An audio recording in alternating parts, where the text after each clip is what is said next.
Hello, everyone, and thank you so much for joining us today for Understanding National Performance Measures.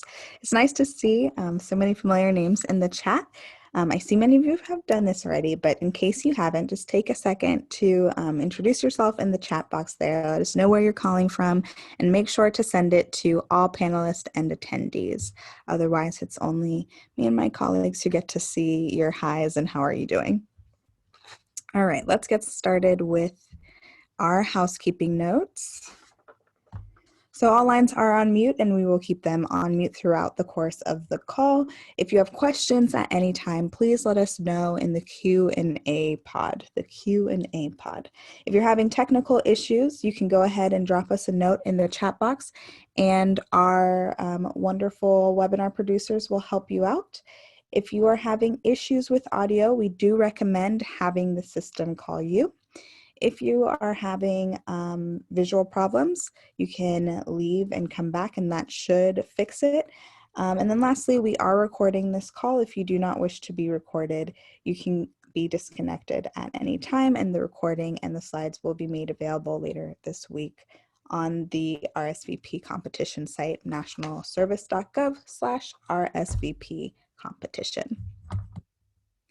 So welcome again. My name is Ann Oti and I'm Senior Program Officer for Training and Knowledge Management. And today I am joined by my colleagues Courtney Sutton, and you'll also see Debbie Truchon come in later in the session, helping out with your questions, and you'll see them in the chat as well. I have to do this each session, but a caveat about our questions and the answers that we can provide, because this is a competition, there are a few questions that we cannot answer. So if your question is specific or requires a lot of context and discussion, we can't address that here today, but I do encourage you to email 2021 RSVP at cns.gov, which you should see on the screen. The other type of question that we can't answer because of the competition, we cannot provide individual coaching. So we can't tell you what to put in your application. But we can help you understand the rules and requirements and tools available.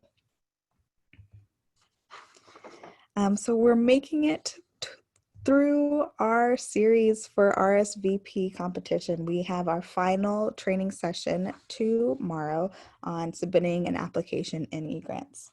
So I encourage you to join if you can. And our last housekeeping item, we want to know a little bit about you. So I'll ask our webinar producer to pull up our first poll question. And it is, has your organization received a federal grant before, including one from CNCS?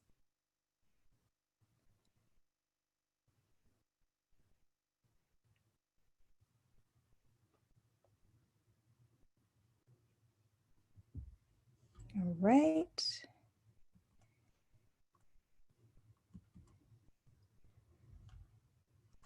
For our next question, how well do you know Senior Corps?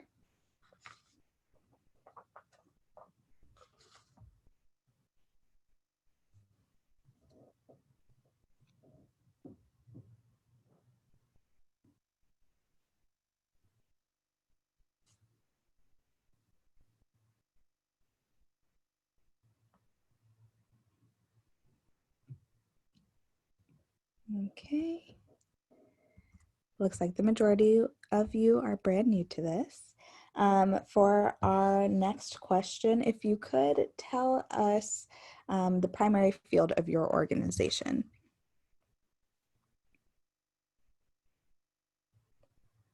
And these just help us get a better feel for who's been participating in these calls.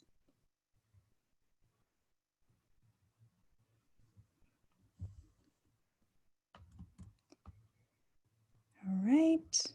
And then for our last question, we would just like to know if you have attended any of the other webinars in this series.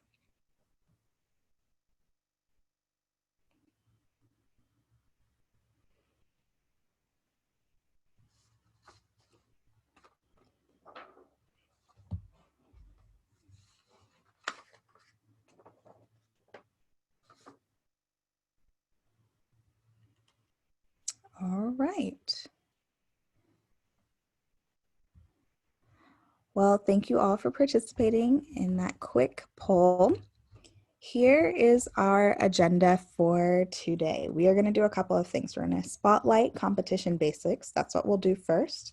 And then we will go over national performance measures specifically. So for those of you who have attended our webinar in this series, so far, you know that we really haven't been able to get through a topic without talking about performance measurements, at least a little bit. It kind of runs through everything, but usually I have said something to the effect of, we will talk about this more in depth later on. Well, ladies and gentlemen, we have made it to later on. This is where we're going to spend the bulk of our time today. Those of you who are new to CNCS and Senior Corps, I realize that you're probably looking for some other information, but just know that we will only provide a little bit on the competition overview, and I encourage you to check out recordings of the previous sessions on the competition website. This is probably one of the most complex pieces of managing a Senior Corps grant, so I really want to give it the time that it deserves. We'll start at the highest level. What are they and why do we do them? And then we will take a look at work plans specifically, specific parts of an application and how to allocate volunteers across work plans. And then finally, we'll talk about volunteers that might not show up in one of our national performance measure work plans. Again, as we go through any questions that you have, please feel free to put them in the Q&A pod. And when using the chat box, make sure to send your message to all panelists and attendees. So starting with some competition basics, we are currently accepting applications now for the RSVP program in specific geographic service areas. Applications are due by 5 p.m. Eastern Time on September 1st. And to view the available geographic service areas, you'll look at a document called Appendix A. In addition to the Notice of Funding Opportunity, or NOFO, we've got a bunch of other resources that will be important to you that you can find on the 2021 RSVP competition page. The RSVP grant application instructions, which provide a step-by-step guide to navigating the e-grants system. Appendix A, which we just referred to, it's the list of available service opportunities. Appendix B and the work plan development worksheets, which we'll talk about today. And then last but not least, the frequently asked questions. So that gets our basics out of the way. I'll start with a question for all of you. Why performance measures? Why is it that CNCS, the agency that I work for, that is making these funds available, so interested in performance and measuring it? Go ahead and add your answers to the chat, sending it to all panelists and attendees. Why measure performance?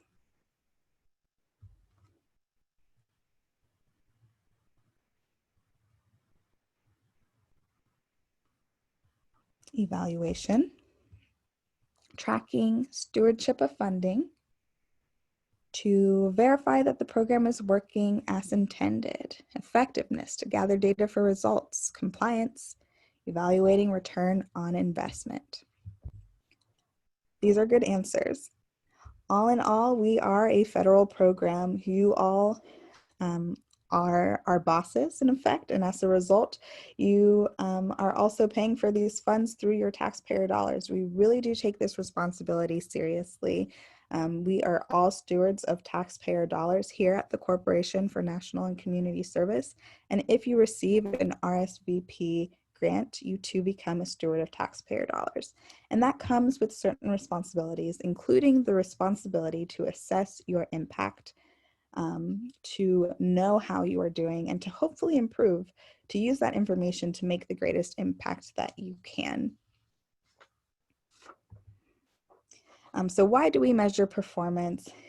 It's all of those things that you all mentioned, that we just talked about: accountability, improvement. It also helps us identify things that can be replicated or scaled up or done. Also, Kara put in the chat, identify best practices. You know, Courtney, Debbie, and I are in a really special position here because we get to work with grantees and applicants from all across the country. So when someone is doing something really outstanding and it can be measured or shown to be measured, why would we not look to do that in other places?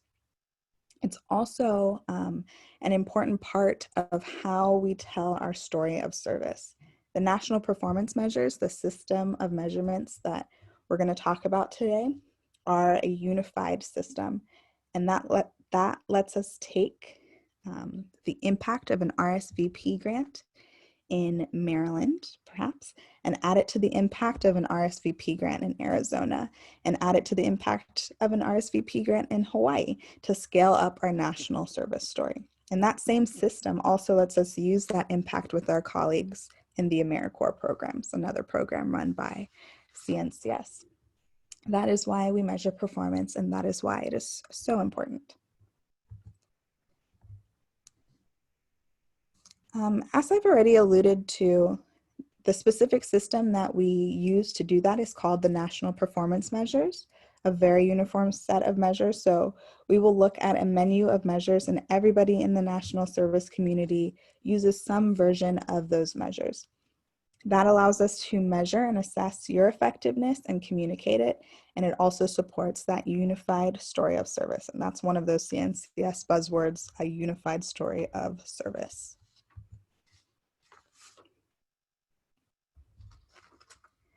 So they are made up of a number of different components. We will walk through all of the different components of a performance measure.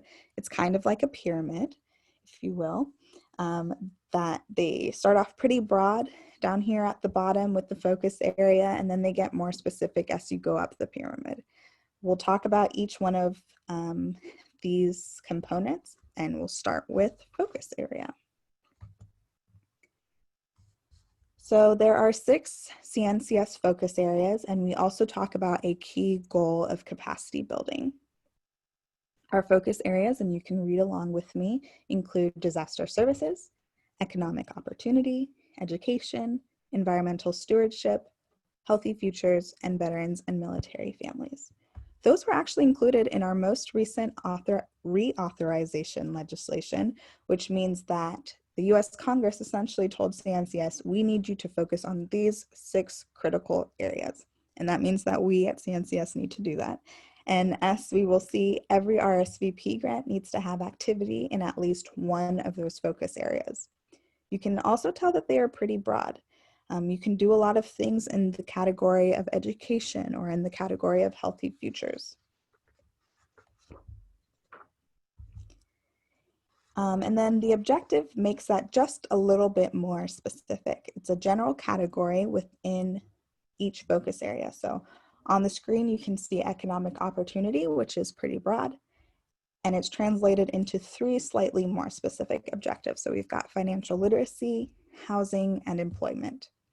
So we are getting a little bit more concrete in terms of specific kinds of activity that is going on, but they are still pretty broad. You can do a lot of things in the field of economic opportunity. So now we get into specific measures. Those are reflected in output and outcome. The way we like to differentiate between these two is in the output is like a seed that you plant, and then the outcome is a flower that blossoms from that seed. So you are going to work with a certain number of individuals, but most likely, most of the time, not all of those individuals are actually going to achieve the social outcome that they are looking for.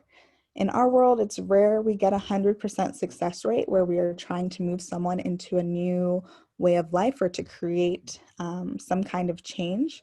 So the people that we work with, and I say people, but I should also note that it doesn't always have to be people. You'll see outputs that reflect things like homes or miles, but by and large, it will be people, a number of individuals. That is the output. And then the number of people, the number of homes, the number of miles, that experience, that change is the outcome. So we have an example here from the economic opportunity focus area on the screen. So the output, number of individuals served, and the outcome, number of individuals with improved financial knowledge. If you add all those things together, that is a performance measure. We'll dive deeper in just a minute. But first I wanted to go over some key terms. So the first is National Performance Measure Work Plan. A work plan is a specific part of the application. It is structure. It's kind of like a table. It actually mimics what some of you might know is a logic model. That's a work plan. So there are two kinds of work plans, and the first one, and probably the most important one, is the National Performance Measure Work Plan. You might hear me use that term. It's any work plan that results in an output and an outcome. Any work plan that has these kinds of measures associated with them that result in these measures. The next term is unduplicated volunteer. So that is one individual person included in one specific work plan. When counting unduplicated volunteers, each volunteer can be counted only once, even if they are assigned to more than one service activity. The volunteer should be counted in the area where he or she will make the most impact in terms of the focus area, the types of service, or the scope of service. So many of you will probably have volunteers who do more than one kind of activity. They might work in a food pantry on some days and do food delivery some other days, or they might do things that are even more different. So they might work in a food pantry some days and do volunteer income tax assistance at a different time of the year. For the purposes of national performance measures, we will spend a lot of time talking about unduplicated volunteers, which just means you need to take that one individual and identify where you think he or she is making the greatest impact, and you will assign them to that activity. There is a place to capture all of their activity, so you will include that too. You'll let us know that they are working in multiple places too, but we need you to tell us where they are spending the most time or having the most significant impact through the unduplicated volunteers measure. Let's do an example of that. So we've got Miss Cleo on the screen, and she volunteers with Anytown RSVP in 2 programs. She volunteers at least twice a week in the food pantry. And then she also provides periodic, infrequent volunteer consulting services to local organizations based on her prior career in accounting. Would Miss Cleo, and this is a question for all of you, please answer in the chat box, would Miss Cleo be counted as an unduplicated volunteer in A, a Healthy Futures work plan focusing on her work in the food pantry, B, a capacity building work plan focusing on her consulting work, or C, both?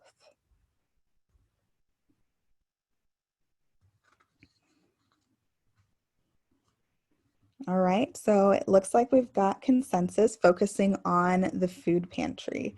You could maybe construct a scenario where it might still be possible for her to focus on the capacity building side of things if the sponsor really thought that Miss Cleo was making the greatest impact in that role, but it doesn't really sound that way. It sounds like Healthy Futures is probably more what she's making or where she's making the greatest impact. And the most important thing to know is that it is never going to be both. So that is the one thing for sure. It will definitely not be both. One more term to discuss, and then we'll step back just a little bit. Other community priorities. It's the other kind of work plan. So 2 kinds of work plans. The national performance measures is one kind of work plan, and then the other community priorities is a second type of work plan. That is a work plan that does not result in an output or an outcome. It's a big catch-all category, and you include all of the activity that can be included, or that can't be included rather, in national performance measure outputs or outcomes in this other community priorities box. We're going to take a look at an example to see how that works later on, but just wanted to make sure that I defined that before we moved forward.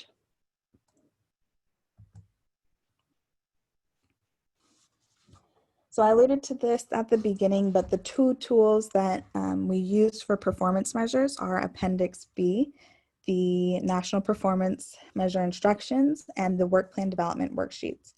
I'm gonna show you how to get to both later on, but essentially to get to them, you can follow the 2021 RSVP competition homepage link. And that's the page where all of this information is. And then Appendix B to that is the National Performance Measure instructions. So here's a screenshot. This includes all of our performance measures, not the screenshot, but Appendix B. The National Performance Measures are like a menu, and you will select the measure that best describes what you do. As you will see, they are organized in terms of our focus areas. So these should look familiar to all of you, organized in terms of our focus area. We do have some instructions at the beginning, and this is where you can go to learn a little bit more depth about the measures. We then have a little summary section that shows you an objective with all of its associated outputs and outcomes in a graphical way. This summarizes information that comes down later on in the document.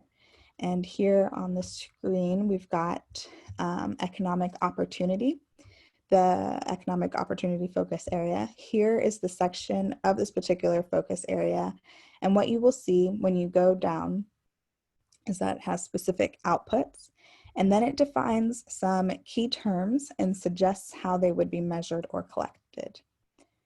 So you can see it's pretty high level. It gives you a pretty wide bandwidth for what you can do to measure or collect these different measures. It has both the outputs and the outcomes spelled out here. And again, if you want to see them all together, you can go back up in the document to a summary chart that will show you all of the available outputs and outcomes. Again, kind of mimicking the pyramid that we looked at before. I will just take a minute to highlight this, our work plan development worksheets, because those are really important tools. This is a screenshot from the worksheet. Now, work plans are a specific part of eGrants. It's a specific part of your application, and they are built and kind of structured and constructed. It's not a narrative, and it's not just a blank space for you to write what you want. Instead, you need to provide specific information of these specific columns. So it looks a little different within eGrants, but this is all of the information that you would be asked. We're going to go through these in some depth, but the key thing is if you want to experiment, if you want to try to fill this out, you will want to use this worksheet rather than the system itself. eGrants is pretty clunky, and one thing that it doesn't do well is allow you to experiment. So it doesn't really allow you to have multiple drafts. So you'll want to use the work plan development worksheets to plan out your performance measures. So I've got a poll question for you. We're just curious, which of the focus areas or capacity building do you expect to include in your application? And you can choose all that apply.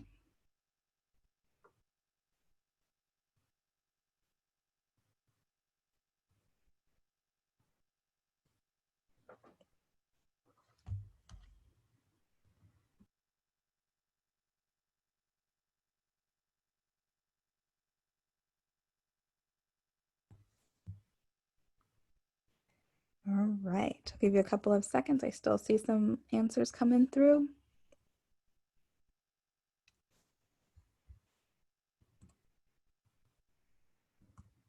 All right, it looks like Healthy Futures has the majority, but pretty dispersed amongst all of the focus areas and our key goal of capacity building.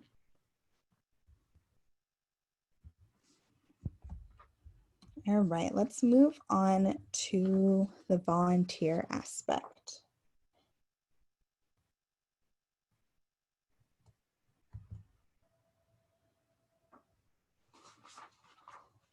So now we're going to talk about allocating your volunteers. There is a specific requirement in the Notice of Funding Opportunity. I will pull up that section so that we can see it together. So this is pulled straight from the NOFA, the Notice of Funding Opportunity. This says that this funding opportunity requires applicants to demonstrate cost-effective practices in achieving performance goals through the service described in the proposed work plans. Applicants must include work plans that meet the following minimum requirements. Work plans, when combined, must, at a minimum, include the total number of unduplicated volunteers listed in Appendix A for the geographic service area affected.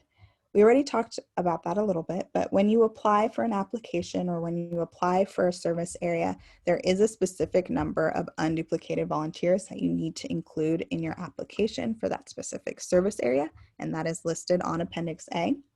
The second thing is that for every $1,000 in annual federal funding, at least one unduplicated volunteer must be placed in work plans that result in national performance measure outcomes.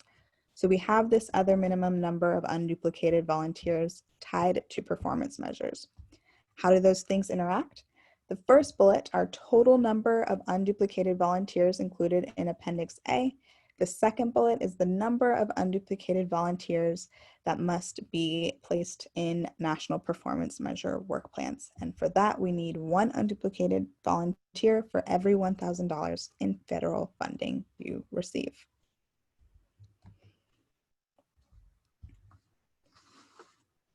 So we have what looks like an excerpt from our Appendix A.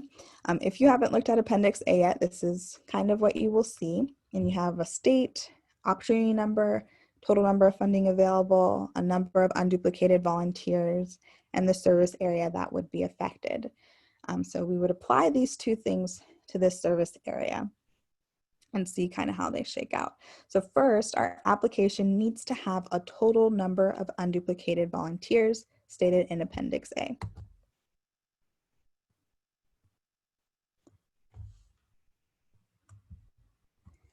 And that is this column, the number of unduplicated volunteers. So that means an organization applying to serve Montague and Capulet counties in the state of Verona need to include at least 100 unduplicated volunteers in their application in total, 100 unduplicated volunteers.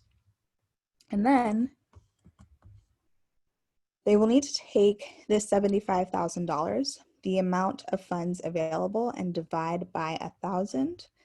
That produces 75. And that is the number they need to have in national performance measure work plans.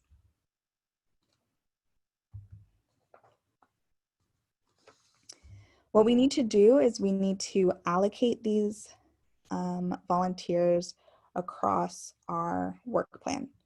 So the first thing you need to do is identify how many unduplicated volunteers must be programmed into those national performance measure work plans. That is what we just did. That's the 75 number that we figured out. And then you take, and we got that by taking our annual federal funding and dividing that by 1,000.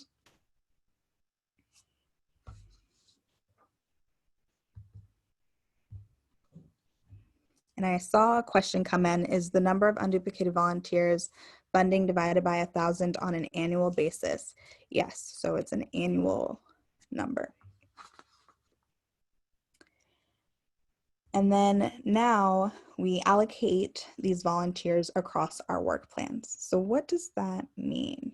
Back to our work plan development worksheets, and as you will see, for each work plan you include in your application, you will need to tell us the number of unduplicated volunteers. So you will fill out a different work plan for each set of performance measures that you use. So for every set of performance measures you intend to use, you will need to include one work plan. And for each of them, you will assign a certain number of unduplicated volunteers.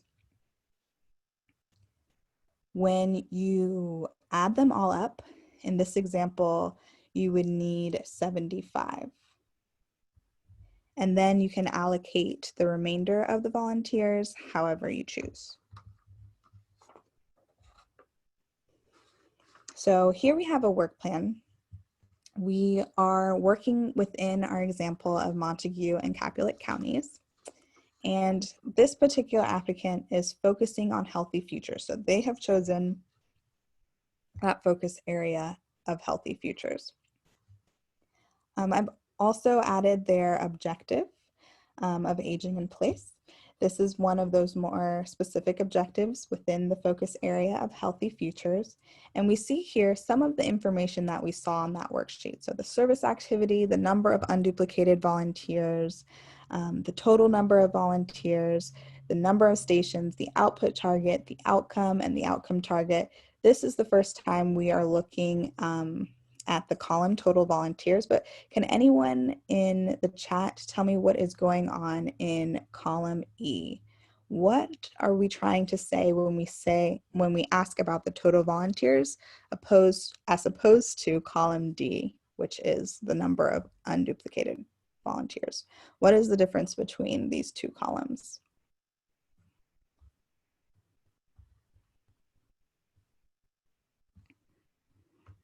Can let me know in the chat. Sending to all panelists and attendees, column D and E. The difference between unduplicated and total.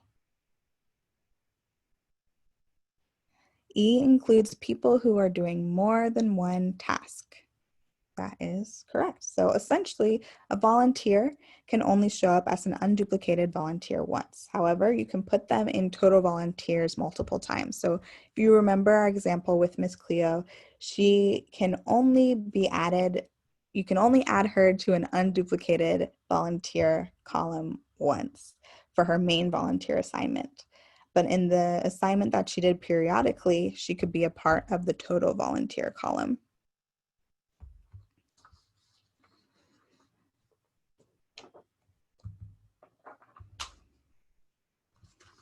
So back to our current example, if we have those 100 volunteers and an organization just wants these two work plans, how many unduplicated volunteers would they program into this section?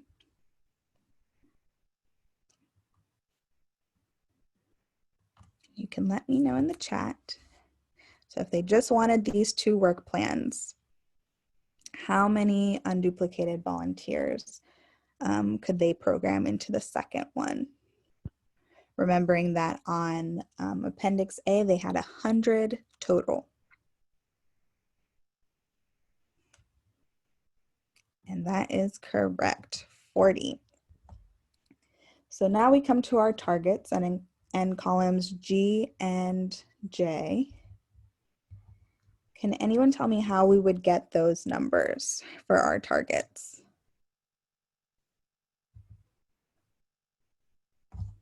In G and J.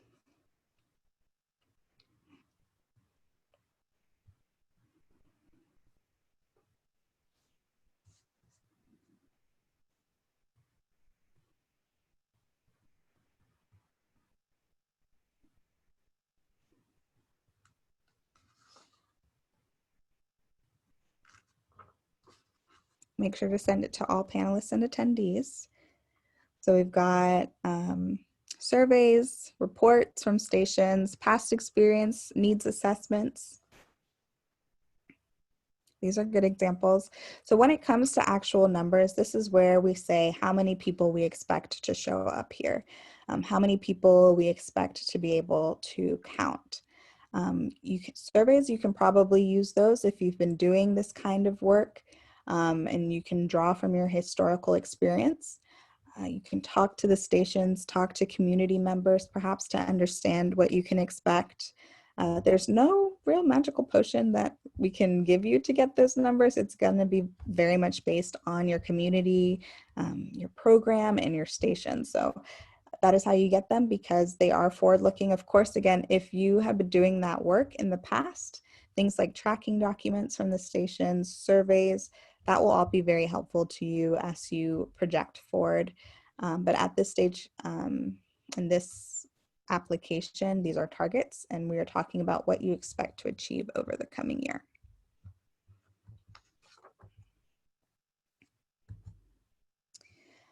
This is another very simple example just to emphasize that you could in fact include multiple work plans and multiple focus areas. Many applicants do that, and that is completely okay.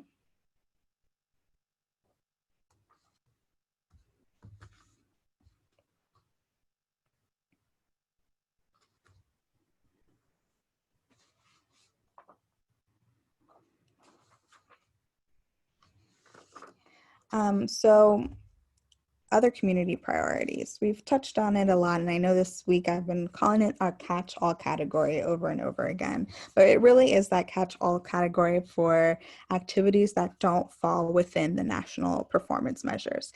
It doesn't include any output or outcome measures, so just a simple question, did you meet your own targets, yes or no? It doesn't count towards your national performance measure requirements. So if we go back to look at our example with Montague and Capulet counties, we already know that these are going to add up to 75, the first two work plans.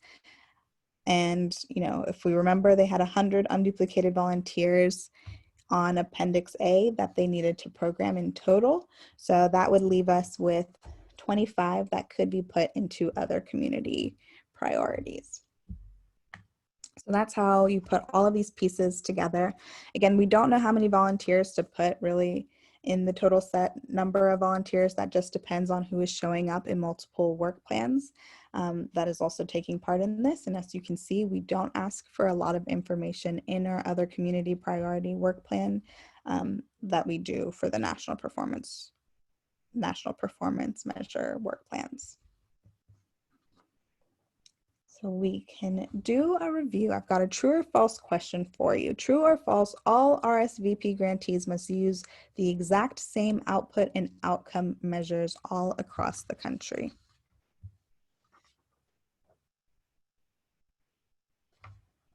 And it's kind of a trick question.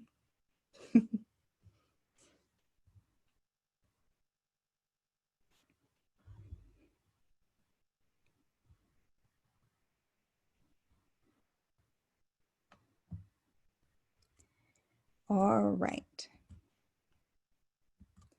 So all RSVP grantees do not need to have the same output outcome pairings. We don't expect everyone to do the same outputs and outcomes. You must use the same uniformed measures that we prescribe through the national performance measures though. For our next question, you'll be using some of this information that is on the screen. So Heat Wave Community Action Program is applying for a service area with a maximum amount of funding available of $178,000 and 220 total unduplicated volunteers. How many unduplicated volunteers total must it include in all of its work plans? How many unduplicated volunteers total must it include in all of its work plans? Total and all are my hints. All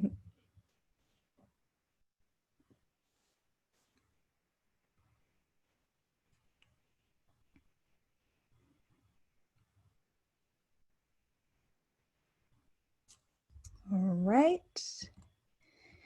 So we got some mixed responses here. So in total, they must include 220 unduplicated volunteers in all of its work plans. And that is because that is what is listed in Appendix A.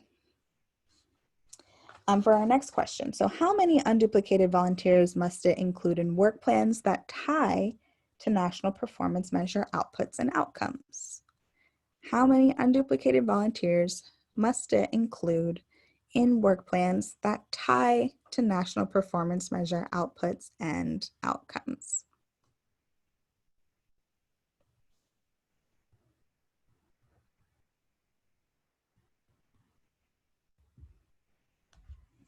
All right, we pretty much had consensus here. That's correct.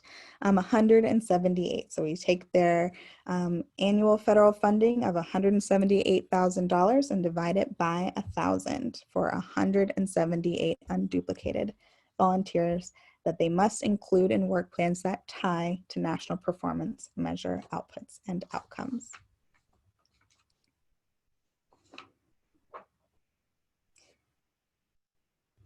All right, for our next poll question.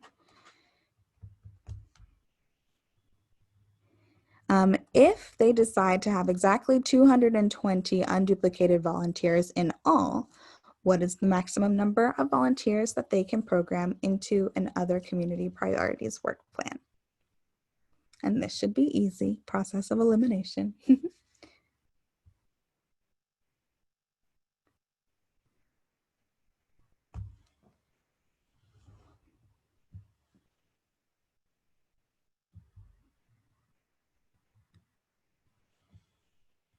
All right, I'll end the poll.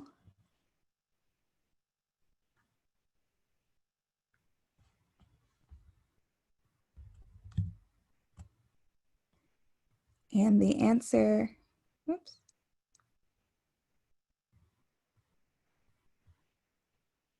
is 42.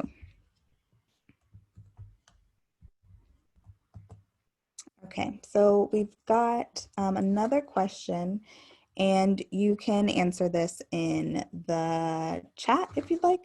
So you should choose an output and outcome targets based on what you think is big enough for CNCS, an assumption that you will reach everyone in the community and that the program will have its intended effects on 100% of its recipients, a realistic estimate of how many people you can expect to reach, and the realistic impact of the program on those people, informed by your own research, your potential partners, and the input of others who know your community and the field, or D, a dartboard.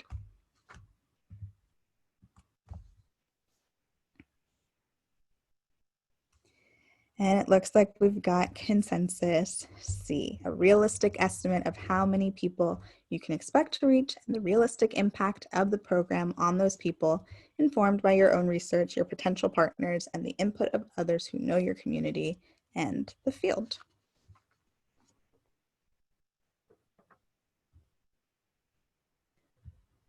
All right, so that concludes our prepared content for today. Now we'll open it up to questions. Hi, Anne. Hello. Okay, first question is the total volunteers for the region also an annual basis? So yes, the number of unduplicated volunteers that is listed on Appendix A is annual. These are annual targets. However, and there's an FAQ, which the number is not on the tip of my tongue. I can't remember the exact number, but there's an FAQ that explains that these are annual targets. However, you have 3 years to make it. It's in section 9 of the FAQ, performance measures. I don't know the exact number either, but I know it's 9. Okay. Also regarding the number of unduplicated volunteers, do they have to work all the same time, or just like 50% of the number of volunteers for 6 months and then the other half for the rest of the year? That is up to you and what meets your community needs. Okay. What happens if we have fewer unique senior volunteers than we need by the end of the first year? I would refer you to that FAQ that neither of us could remember the number in section 9, Alice. These are, again, annual targets. However, you have 3 years to meet it. Are only volunteers 55 plus counted on the performance measure volunteers? Yes, because to be an RSVP volunteer, you must be an individual 55 and older.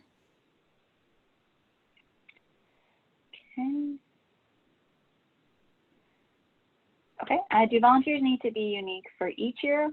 What if the programming is an annual service project? So that should be distinguished in how you create your work plan. Essentially, so a budget period, it would be for a budget period. A volunteer would be unique for a full budget period. So if on Appendix A, your starting date, and I think someone wrote this in the chat too, on Appendix A, it has start dates of either 4/1, April 1, or July 1. So if you were awarded a grant that began on April 1, it would go from April 1 to March 30th of the following year. Okay. We do have a couple questions related to the amount that you can apply for funding-wise. How would you know what is the minimum amount you can apply for this grant? So you need to take a look at Appendix A. Appendix A will have the total amount of funding and the total number of unduplicated volunteers associated with a specific geographic service area.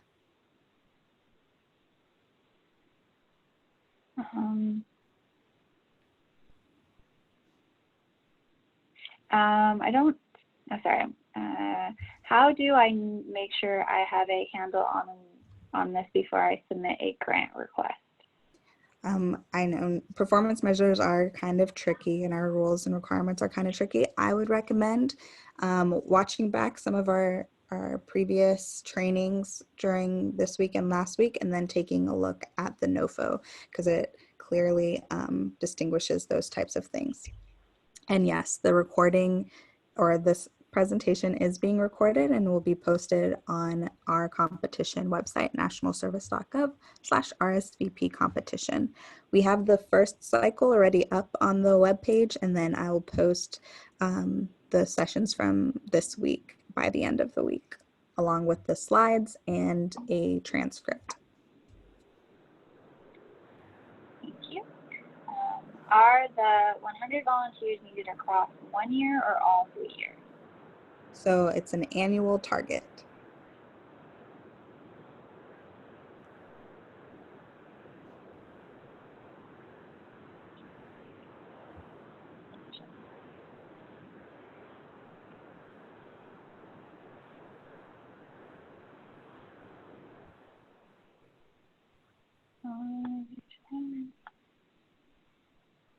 I saw a question about multiple, I just lost it, about applying to multiple geographic opportunities. You can apply to as many listings on Appendix A that you want, but for each listing you need a separate application. So you can't have one application for all of the listings. You need a separate application for each listing.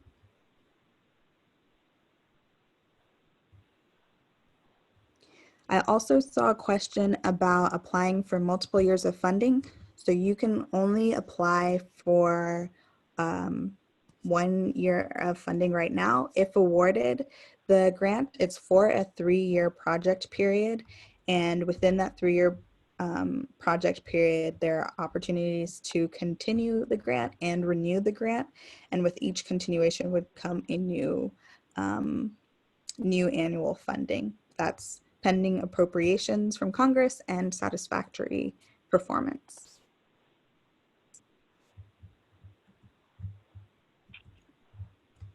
So you are applying with annual targets in mind.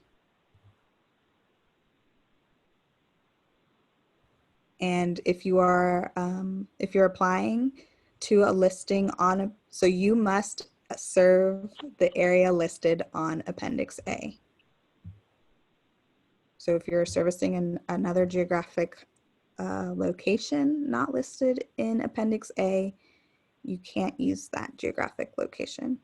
You have to use the location that is on Appendix A to apply to, and then if awarded, you must serve the geographic location that you applied to serve.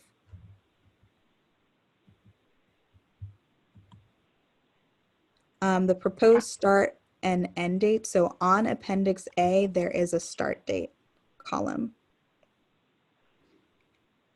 So it should there are only 2 options. So it's either April 1 or July 1. And it's based on what was historically the start date in that geographic service area.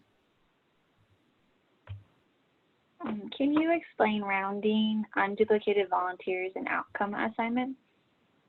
Sure. So we follow regular arithmetic rules for rounding. So in the example in the question, it's if the RSVP grantee would receive $56,400, which would become 56.4 unduplicated volunteers, because we would divide 56,400 by $1,000. The 56.4 would round down to 56. If it was 56,500, so it would be 56.5, that would round up to 57. It's just the common math rules.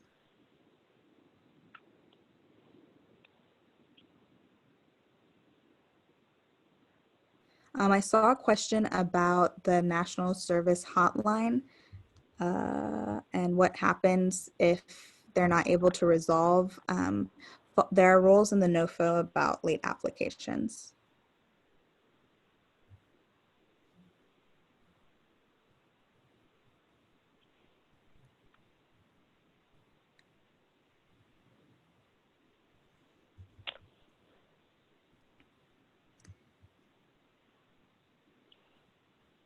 I saw a question about areas being highlighted in yellow on Appendix A. An area being highlighted just means that it was different, something that changed. Either it was a new to Appendix A area, or perhaps we updated the number of volunteers or the total funding from the initial posting of July 1.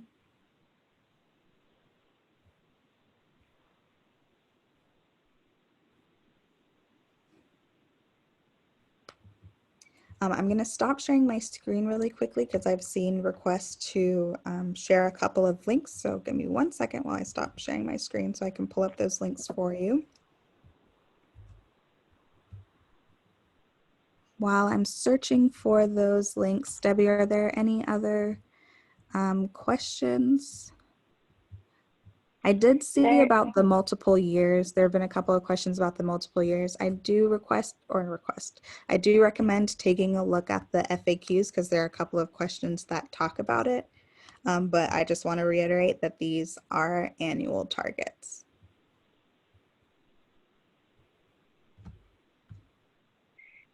There was a question about, will the financial survey be updated, the one online from FY20?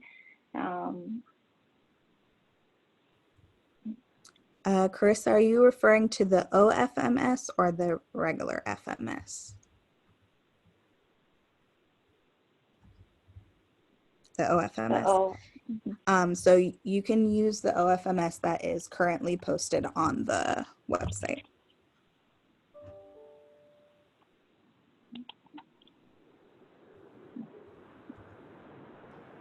And Adrian, I am pulling up the transparency link as we speak.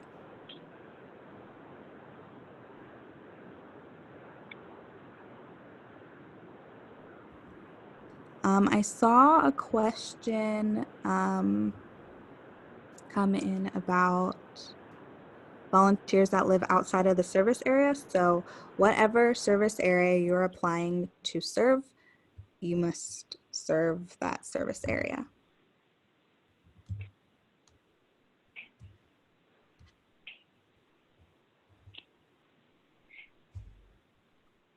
Speaking on the service area, can volunteers who don't necessarily live in that area still be counted as an unduplicated volunteer?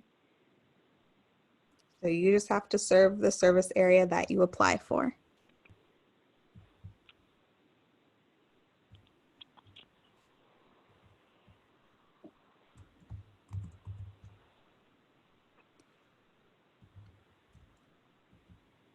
All right, and I'm posting the transparency link. Oops.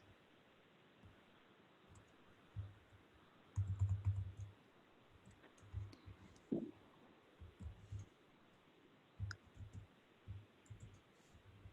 isn't this working?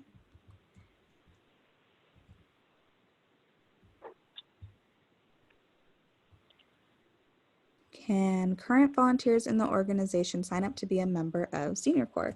So as long as these individuals are 55 and older, they may become an RSVP volunteer.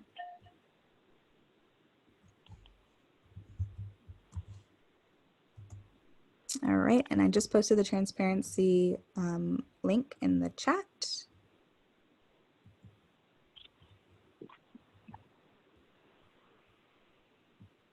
Any other questions? Make sure to put it into the Q&A pod.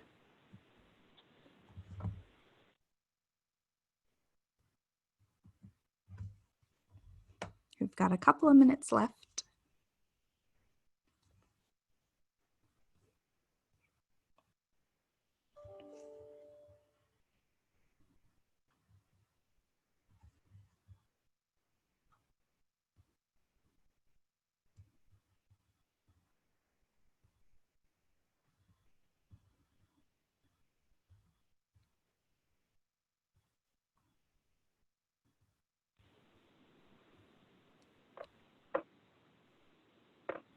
And there's a question: Can mail applications address the APO box, or will the application be declined if it's not a physical address? I would point you to the NOFO, Notice of Funding Opportunity.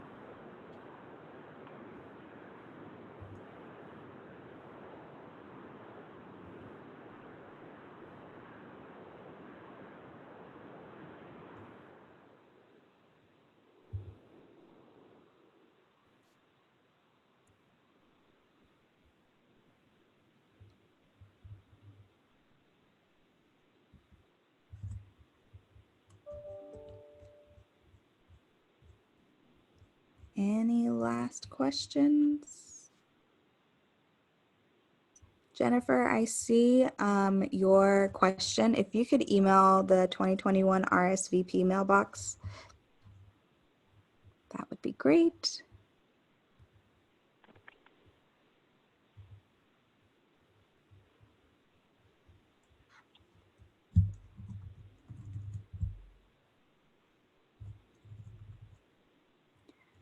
Sure. 2021 RSVP at cns.gov. And I'll go ahead and put that in the chat. And then Allison, I will also put in the FAQs too.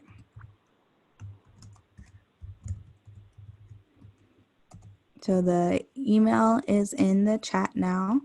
And then the FAQ link. Let me pull that up really quick.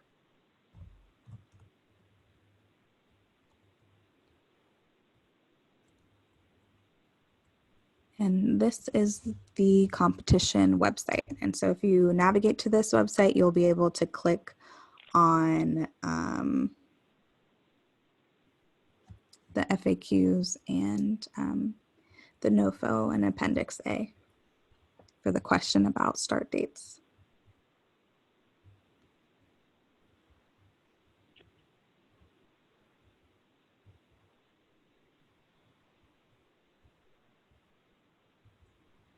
All right, I'm not seeing any other unanswered question. So with that, I will go ahead and sign us off. Remember, the 2021 RSVP at cns.gov mailbox and nationalservice.gov/RSVP competition are valuable resources. I wish you all good luck with your applications, and I hope to see you guys back here tomorrow for the last in our 5 webinar series where we talk about submitting it through our great friend eGrants. It was a pleasure talking with you guys. Thank you guys so much for learning alongside of us. Have a wonderful afternoon. Again, the email is 2021 RSVP at cns.gov. Talk to you tomorrow. Bye.